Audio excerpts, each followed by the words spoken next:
Salam sejahtera untuk kita semua. Perkenalkan, saya Niluh Made Megawati dengan NIM 501342807.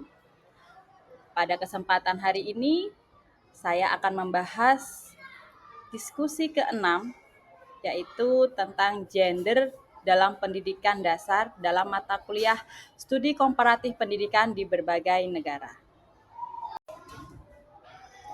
Pertanyaan pertama, yaitu kesetaraan gender dalam pendidikan mencakup pengalaman siswa laki-laki dan perempuan di sekolah yang meliputi perlakuan yang setara oleh guru, kurikulum, buku teks, materi pembelajaran yang tanggap gender, dan lingkungan belajar serta hasil belajar. Pertanyaannya, bagaimana Anda sebagai guru pendidikan dasar dapat berkontribusi dalam mengatasi isu gender dalam lingkungan pendidikan? Fokuslah pada cara-cara untuk menciptakan lingkungan pembelajaran yang inklusif dan mendukung perkembangan siswa tanpa memandang jenis kelamin. Sebagai guru pendidikan dasar, saya dapat berkontribusi dalam mengatasi isu gender dengan menciptakan lingkungan belajar yang inklusif, adil, dan menghargai perbedaan. Berikut beberapa langkah konkret yang bisa dilakukan. Yang pertama, memberikan perlakuan yang setara kepada semua siswa. Yang kedua, dalam interaksi sehari-hari, guru perlu memperhatikan dan memastikan tidak ada bias terhadap siswa laki-laki maupun perempuan. Misalnya, memberi kesempatan yang sama untuk menjawab pertanyaan, menjadi ketua kelas atau ketua kelompok, atau berpartisipasi dalam kegiatan kelas. Yang ketiga, menggunakan bahasa yang inklusif dan tidak bias gender. Yang keempat, guru sebaiknya menghindari stereotip seperti anak laki-laki itu lebih kuat atau anak perempuan itu lebih rapi. Sebaliknya, gunakan bahasa yang mendukung semua siswa seperti siapapun hebat jika berusaha.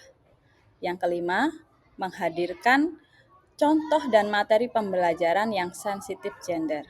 Yang keenam, dalam buku teks atau cerita yang digunakan di kelas, guru bisa menambahkan contoh tokoh laki-laki dan perempuan yang berperan aktif di berbagai bidang. Hal ini membantu siswa memahami bahwa setiap orang memiliki peluang yang sama untuk berprestasi. Yang ketujuh, mendorong kerjasama tanpa membedakan jenis kelamin.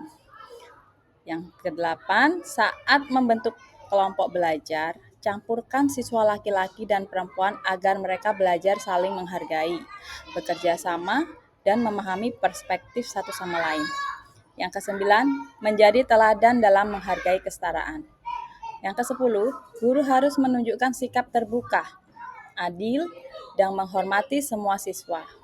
Cara guru bersikap akan menjadi contoh nyata bagi siswa dalam memperlakukan orang lain dengan setara.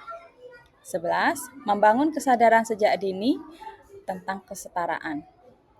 Berikutnya, 12. Melalui diskusi ringan atau kegiatan tematik, guru bisa menanamkan nilai bahwa setiap anak, baik laki-laki maupun perempuan, memiliki hak yang sama untuk bermimpi, belajar, dan sukses. Dengan langkah-langkah ini, guru tidak hanya mengajar pengetahuan akademik, tetapi juga membentuk karakter siswa agar tumbuh menjadi individu yang menghargai kesetaraan dan keberagaman. Pertanyaan kedua, sebutkan strategi konkret yang dapat atau telah Anda terapkan untuk mempromosikan kesetaraan gender, mengidentifikasi potensi diskriminasi gender, dan mengajarkan siswa tentang pentingnya menghormati perbedaan dan merangkul keragaman dalam konteks pendidikan dasar. Berikut beberapa strategi konkret yang dapat atau telah saya terapkan dalam mempromosikan kesetaraan gender di lingkungan pendidikan dasar. Yang pertama, menggunakan pembelajaran yang inklusif. Saya memastikan semua siswa, baik laki-laki maupun perempuan, mendapatkan kesempatan yang sama untuk berpartisipasi dalam kegiatan kelas, seperti menjawab pertanyaan, memimpin kelompok, atau mengikuti lomba. Yang kedua, meninjau materi pembelajaran agar bebas dari bias gender. Saya memilih atau menyesuaikan buku cerita gambar, dan contoh tokoh agar tidak hanya menonjolkan satu jenis kelamin, tetapi menampilkan laki-laki dan perempuan dalam berbagai peran positif. Yang ketiga, mengidentifikasi potensi diskriminasi di kelas. Saya memperhatikan interaksi antara siswa dan memberikan bimbingan jika ada sikap merendahkan berdasarkan jenis kelamin, seperti ejekan atau pembatasan peran dalam bermain atau belajar. Yang keempat, mengajarkan nilai menghormati perbedaan melalui kegiatan diskusi, permainan peran, dan cerita bergambar. Saya menanamkan bahwa setiap individu, baik laki-laki, perempuan, maupun yang memiliki latar belakang berbeda, berhak untuk dihormati dan diperlakukan adil. Yang kelima, menjadi teladan sikap adil dan menghargai. Saya berusaha bersikap konsisten dalam memberi pujian, teguran, dan perhatian tanpa memandang jenis kelamin siswa, agar mereka belajar untuk meniru nilai kesetaraan dalam kesehariannya. Pertanyaan yang ketiga, apa tantangan utama yang mungkin dihadapi dalam mengimplementasikan pendekatan ini, dan bagaimana Anda merencanakan untuk mengatasinya? Tantangan utama dalam mengimplementasikan pendekatan kesetaraan gender di pendidikan dasar adalah adanya bias dan stereotip gender yang masih melekat, baik dari siswa, guru, maupun lingkungan sekitar. Misalnya, anggapan bahwa anak laki-laki lebih cocok untuk kegiatan fisik atau sains, sedangkan anak perempuan lebih baik di bidang seni dan bahasa.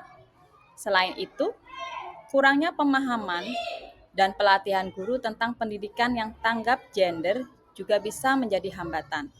Tantangan lainnya adalah pengaruh lingkungan sosial dan budaya yang kadang masih membedakan peran laki-laki dan perempuan.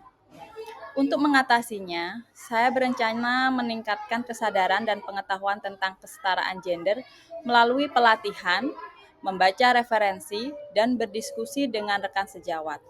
Saya juga akan membangun komunikasi dengan orang tua agar mereka memahami pentingnya memberikan kesempatan yang sama bagi anak mereka. Di kelas, saya akan terus mengevaluasi praktek pembelajaran, memastikan bahasa, contoh, dan perilaku saya tetap adil dan inklusif. Dengan langkah-langkah ini, saya berharap dapat menciptakan lingkungan belajar yang benar-benar menghargai kesetaraan dan keberagaman. Kesimpulan, penerapan kesetaraan gender dalam pendidikan dasar merupakan langkah penting untuk menciptakan lingkungan belajar yang adil, inklusif, dan menghargai perbedaan. Meskipun masih terdapat tantangan seperti bias gender, kurangnya pemahaman, dan pengaruh budaya, guru memiliki peran strategis untuk mengatasinya melalui pembelajaran yang setara, penggunaan materi yang tanggap gender, serta keteladanan dalam bersikap. Dengan komitmen dan upaya berkelanjutan, sekolah dapat menjadi ruang yang mendukung setiap siswa, baik laki-laki maupun perempuan, untuk berkembang secara optimal sesuai potensi dan kemampuannya tanpa batasan gender. Demikian tadi pembahasan diskusi 6. Terima kasih dan salam sejahtera untuk kita semuanya.